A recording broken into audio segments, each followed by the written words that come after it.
Right, good day once again. So, nagbabalik na naman po tayo no, for the continuation of for the lecture, for our lecture on CFLM1. So, we have two sessions already. Meron na tayong dalawang sessions, CFLM1 session 1, session 2. So, kung hindi nyo pa napanood, balikan nyo muna yun before you watch this video kasi i-discuss natin buo yung ating subject, the CFLM1 with nationalism and patriotism, okay? So today we're going to discuss Filipino nationalism and Filipino nationalism. But before we start discussing, let us first have an idea what is all about the concept of nationalism. Now, when we talk about nationalism, kasi means as we define it, it means the identification with one's own nation and support for its interests. So, ibig sabihin, when we talk about nationalism is that we are referring to our identity, no? How we identify ourselves. Like for example, I myself is a Filipino, okay? And I support the interests of the Philippines, which is my country. So that is being nationalist. No? So if you prefer or if you represent your country, no, and you're proud to be a part of your country or your nation, we call that nationalism. A simplistic way of saying that I'm a nationalist. No, I am a Filipino, and I will live the way Filipino live. Yeah. So I'm nationalist. Most of us, all of us, are nationalists. When we select Philippines or represent Philippines as our nation, as our country, and if we also support yung pinaglalaban ng ating bansa, whatever that is. Okay, that is the concept of nationalism. So all of us, since we are Filipino, we identify ourselves as Filipino and we're proud of being Filipino, and we speak the language of Filipino. We are nationalists. Yeah, unless kumbaga Filipino ka pero parang parang ikinakahiya mo na ikaw ay Pilipino, ay yun yung mga hindi nationalist, no? Pag hindi ka proud, no, kung na ikaw ay Filipino, no, kung ayaw mong manatili bilang Pilipino, or kapag nagpapalit ka na ng tawag nito, ng iyong nationality, you are no longer Filipino, no? Now, the concept of Filipino nationalism naman, sa atin is that, of course, again, supporting the interests of our country. So that would include yung mga political issues, yung mga social issues, and even the economic freedom of the Philippines. That is being a Filipino nationalist. Now, say for example, di ba, may mga issues tayo on Philippine politics, like for example, some senators, or example, some senators will be ang sinusulong nila is the interest of foreign countries. Yan yung mga pwede nating tanungin if they're indeed nationalists, di ba? We have here a picture of General Antonio Luna. If you watch the movie Ang Huling General, ayan, bayan o sarili, diba? You always ask that. So you ask that to yourself, which interests are you fighting for? Would it be the interests of foreign countries or the interests of your country, which is the Philippines? So if you're not fighting for the interests of your country, instead ang sinusulong mo yung interest ng ibang bansa, mga dayuhang bansa, then you are not a nationalist, a Filipino nationalist, diba? So yun yung pinupoint ng concept ng Filipino nationalism. No? Now, how do we express our Filipino nationalism. Paano ba natin pwedeng i-express yung ating pagiging nationalist as being Filipino? There are several ways, no? But I would like to use this 10 ways identified by Madame Luz Reyes. No? I was able to I read no, itong 10 ways of expressing Filipino nationalism according to her are the following. No? But I do believe that most of us would agree that this is the way on showing our Filipino nationalism, starting with singing the Philippine national anthem, diba? So ang ating national anthem, no, ang ating national anthem is indeed a very important symbol of our independence as a country, no, yung ating pambansang awit, no? So as a Filipino, no, it is required, no, for you to at least know the lyrics, know the song, know your Philippine national anthem, no, and can sing your Philippine national anthem, diba? Mahirap naman if imagine your college now, still you cannot memorize or you're not familiar with your with our pambansang awit, di ba? There are, no, hindi ko sinasabing lahat tayo alam, no, but there are some people that definitely cannot sing the national anthem, our Philippine national anthem, no? Kaya yun yung nakakalungkot, di ba? Kasi I do believe if you are at the same age or a little bit younger than me, no, inabot nyo yan yung every day during elementary days we're singing the Philippine national anthem, no, every morning kinakanta natin yan, no, high school ganun pa rin, no, pag college mga ano na lang yan every first Monday of the week and so on. If you're an employee, meron din tayong mga flag ceremony and so on. So there's no way for you that you will not be able to memorize or you're not familiar with the lyrics of our pambansang awit, no? So as simple as that, we're showing our nationalism, no? Singing our national anthem, no? Singing our pambansang awit and memorizing, singing it with emotion as much as possible. Diba? Hindi lang siya parang, it's a show of respect also to those who fought for our independence. If we are singing it with pride, no, yung ating national anthem. Okay? Another is respect the Philippine flag. No? There will be part of this discussion that we will be discussing yung ating flag law, the heraldic code and flag law, the flag law and heraldic code of the Philippines. So, i-discuss natin yan. Why do we need to discuss that? Because we need to give proper respect to our flag, the way we use it, the way we handle our Philippine flag, no, is very important because as we have stated, not only the Philippine national anthem symbolizes our independence, but also our Philippine flag. They come together, no? So, ang sinisimbolize kasi nito, we are an independent country. No, we are a free country, no? So, that's why we have a flag.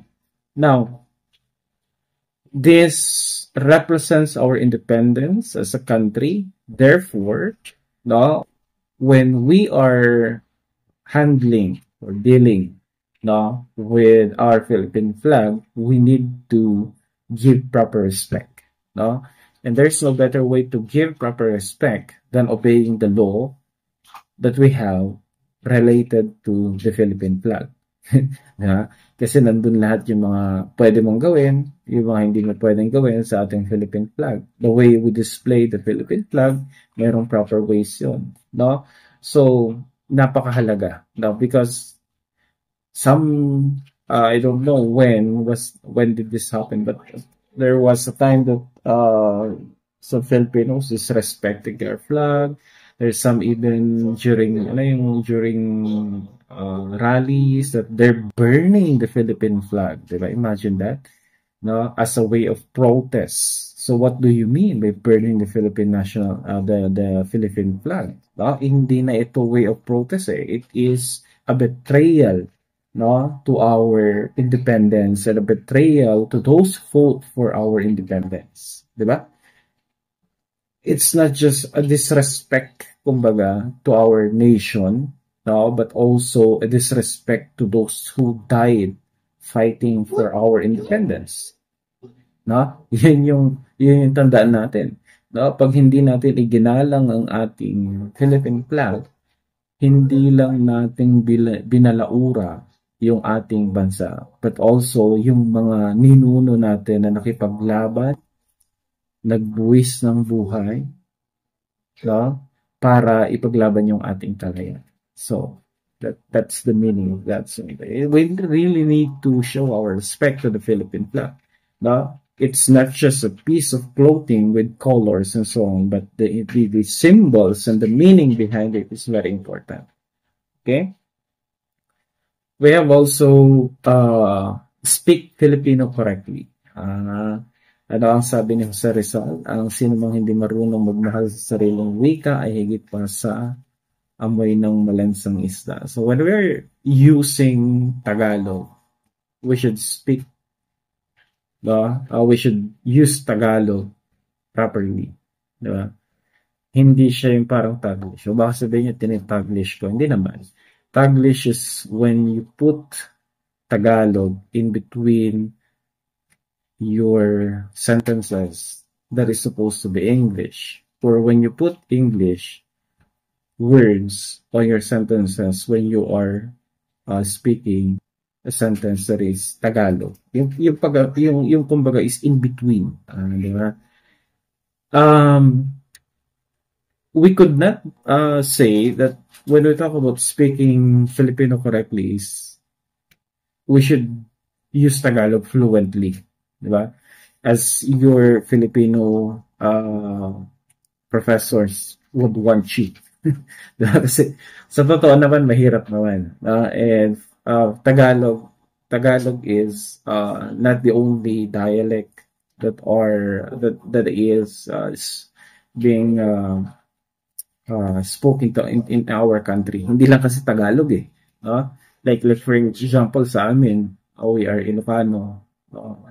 So, marami ring mga Ilocano speakers. No?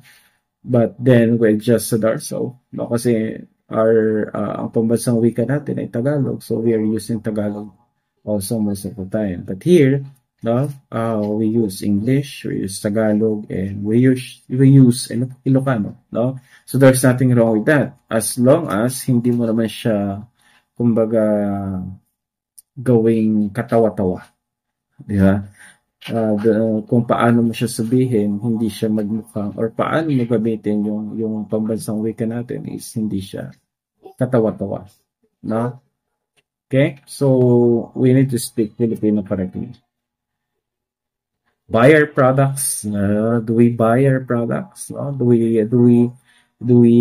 support local brands? And what do we mean by the word local? Diba? Pag sinabi nating local, ano ang naiisip natin? No? May dalawa kasing ibig sabihin yan eh. Parang sa atin, halimbawa. Pag sinabi nating local, it's supposed to mean that when we say local, it's supposed to mean that these are the products that are produced locally, no? Produced by our own country. Yan yung dapat ibig sabihin ng local, no? Pero ngayon, pag sinabi nating local, parang ang ibig sabihin niya is low quality, something like that. Parang hindi local yan eh, no? Low quality, mababa ang uri niyan. Kumbaga is madaling masira, something like that. Diba? Shoes, no? Shoes, bags, gadgets, most specifically gadgets, no? Motor vehicles. When we say there's a local brand, ang iniisip natin is madaling masira, which should not be, no? baliin natin yung ganung interpretation when we say local. When we say local, these are the products or these are the brands that are produced by our kababayan. Diba?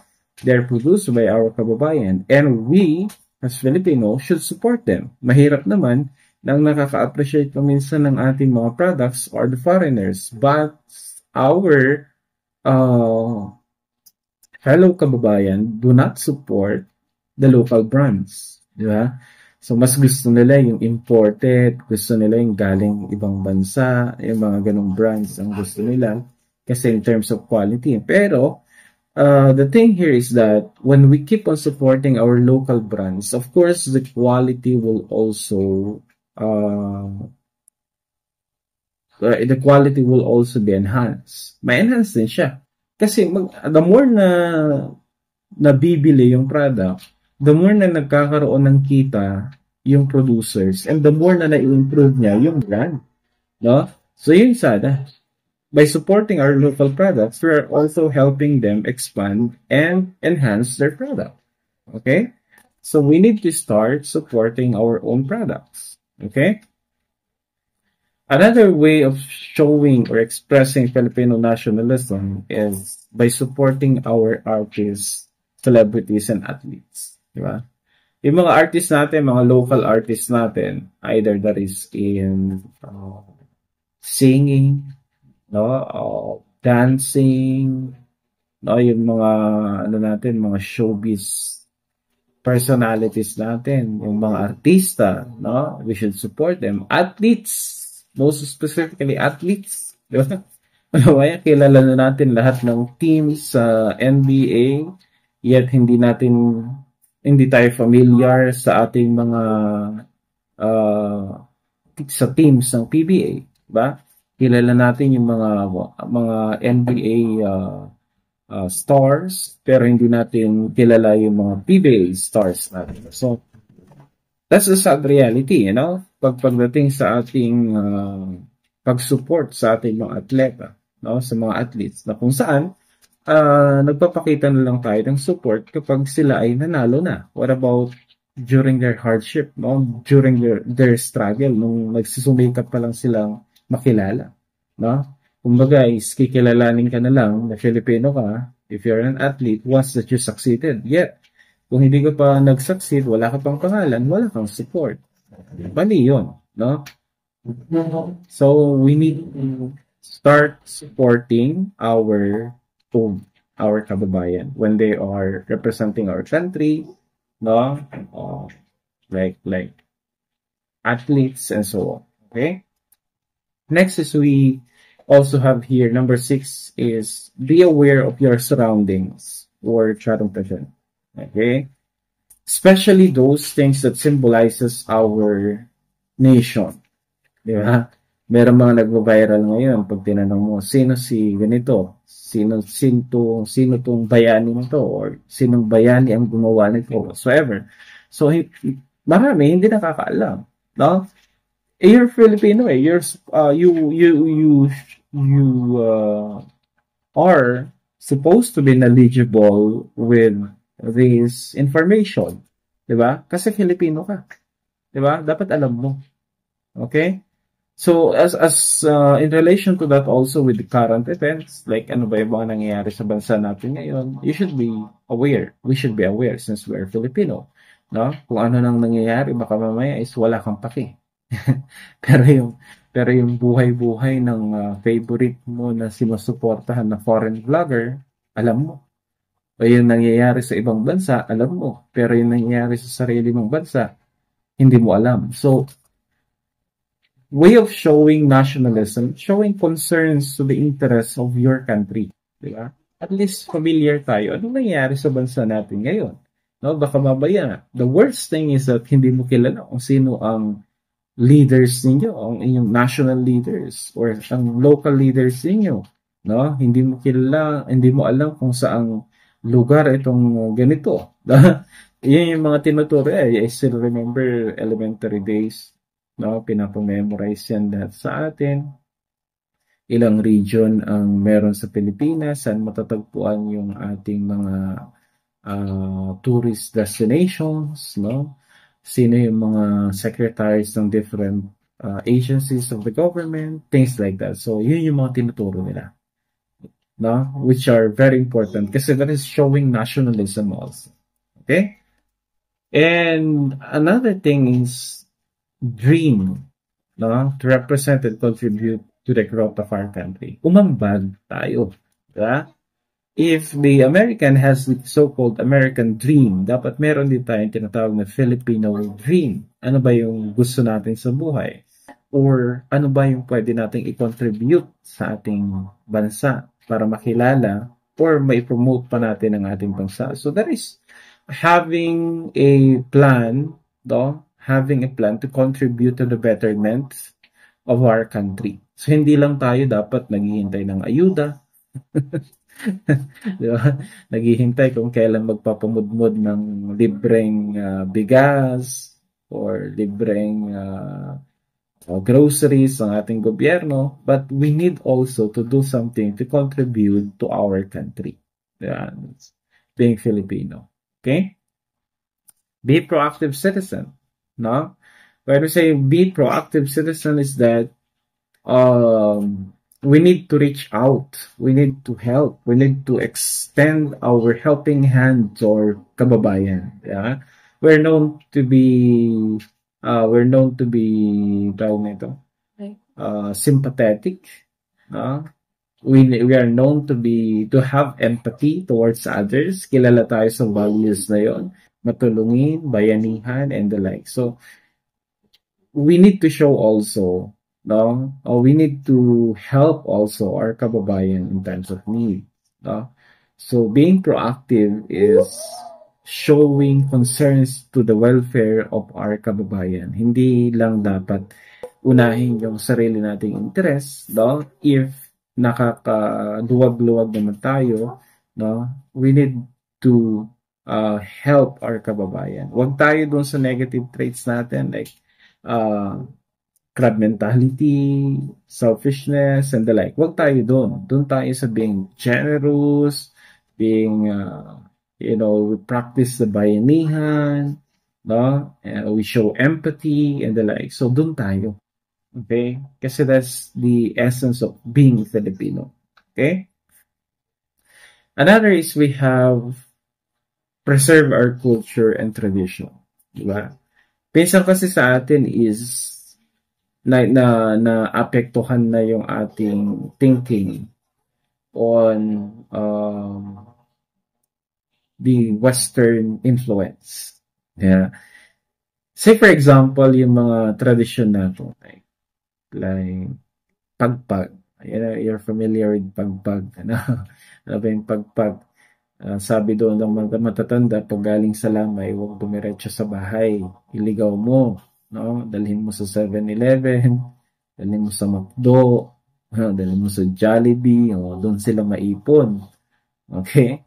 So, most of us would say, ano ba naman yan? Yan ay makaluma. Yan ay, hindi, parang pinipilosopo lang, kumbaga natin yung mga yun. But, yes, it might not be true, no? Hindi man siya totoo, but still, that's part of our tradition eh. Yan yung mga nakagisnan kasi ng ating mga ninuno. No? Though we're progressing, but we should not remove them from our way of living. It's okay not to believe, no? But since it's a tradition, no? Just show respect kasi mahirap namang makipag-away tayo lagi. Hindi na totoo yan. Hindi naman totoo yan. Or hindi naman talaga nangyayari yan. Tradition yan eh. We will be known for that, no? You will not be who you are today without our tradition, no? And it's fun to go back to these different traditions that we have, no? Like for example, yung pagmamano, no? O baka mamaya sabi mo, luma na yung mano-mano na yun, hindi na yung kailangan, fist bump na lang, okay lang. Na hindi. Kailangan natin i-preserve kung ano yung mga culture na meron tayo, whether they are significant to our current way of living or not, no? So, we should preserve them in the sense that inaalala pa rin natin sila, no? And the way of preserving it is, of course, we still practice them, no? Kumbaga is, Though hindi ka naniniwala, showing your respect to our tradition, i-practice pa rin natin. Lalo kung hindi naman siya nakakasama, di ba? Maanot lang halimbawang, for example, galing ka sa lamay. Di ba? Daan ka sa simbahan. Di ba? O di kaya, dumaan ka muna sa tusok-tusok. Hindi naman masama. Okay? Kesa naman makipag-away pa tayo na hindi naman siya totoo, hindi na natin gagawin whatsoever. So, just way of preserving is to keep on practicing it, no? Despite that we don't believe in it, no? Or you believe in it or not, no? Kailangan pa rin natin silang i-preserve. Okay? And many more. No? Hindi lang naman yun ang culture at traditions na meron tayo. Marami pa. No? Maraming mga nakakatawa, no? At meron din minsan mga nakakainis na traditions natin. But again, it's not the science behind that yung pinopoint out natin, but rather, no, the respect, no, to our tradition. Yun na yun sana. Kung hindi ka naniniwala, irespeto natin. Diba? Hindi naman mahirap gawin. Okay? Then we have also our number 10, love our kababayan. Siyempre, every Filipino should be united. No? Tayo, bayan muna, bago iba. And love our kababayan. Every Filipino should be united and should be bounded by love and care. No, at the very least, respect each other. So, mahirap naman, no, pinagkakailan natin yung kapwa natin Filipino in other country, no, at sinusuportahan natin yung buti pa ang mga Japanese, buti pa ang mga Chinese, buti pa ang mga American, ganito ganyan, no, pero tayong Filipino ganito. So hindi na yun way of showing your Filipino nationalism, no?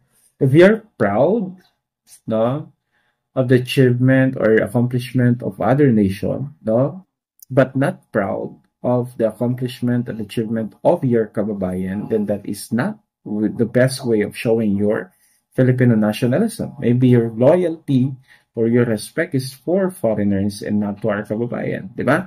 Though maraming nakakainis, no, hindi naman natin pwedeng sabihin na wala talagang nakakainis na kaugalian o wala talagang nakakainis na bagay about Philippines, no?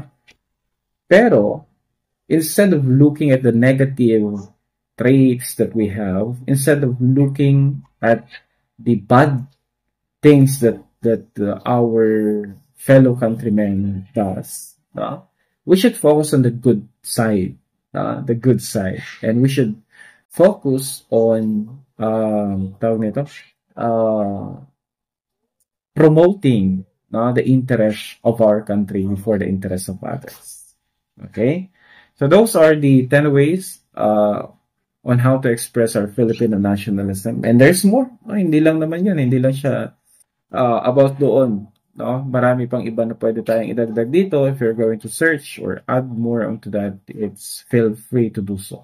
Okay, kasi marami tayong pwedeng sabihing way of expressing our nationalism or Filipino nationalism without that was not mentioned here. So kung meron pa kayong gustong idagdag, you comment it on the comment section and pag-usapan natin. Okay? Now, we just need to go over this one kasi it's part of the subject matter, and I hope you're familiar with these things, the national heroes of the Philippines. No?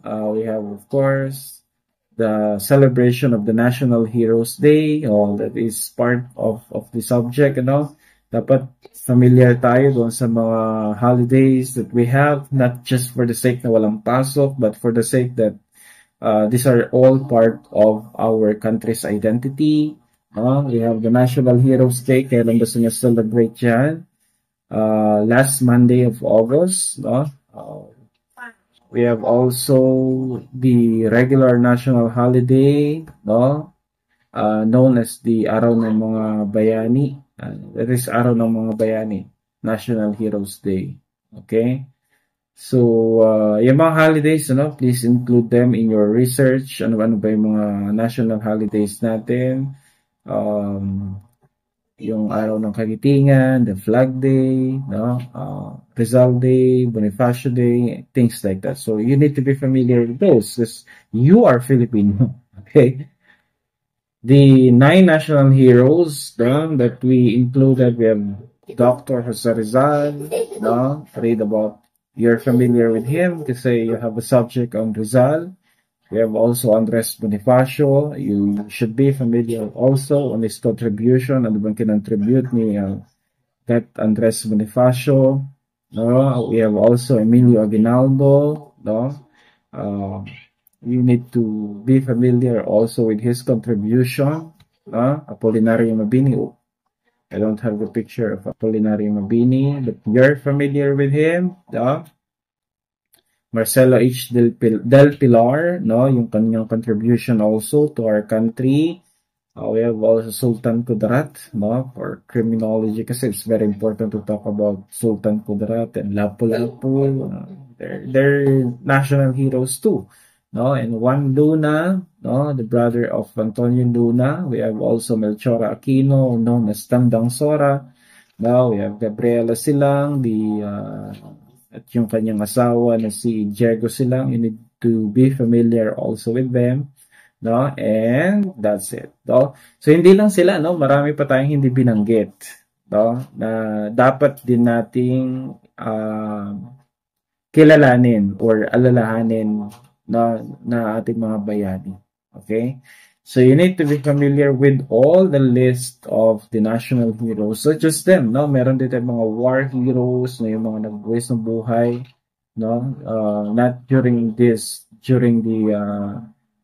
first occupation of the Spaniards, the American or the Japanese, no? Even civil wars, meron din tayong mga bayaning kilala dyan, so dagdagan din natin dyan, no? But at least we need to be familiar with our national heroes, okay? So I guess we'll stop on that, no? And we will be having the last part of our discussion on the next upload. So kung gusto nyo masubaybayan, sabi ko nga, feel free to subscribe, no? Mag-like kayo, mag-comment kayo sa ating mga videos. Feel free to share also, no? Sa mga naka-enroll ng CFLM 1. No? Kasi after this one, we will be discussing another subject also pag natapos na natin to. Okay?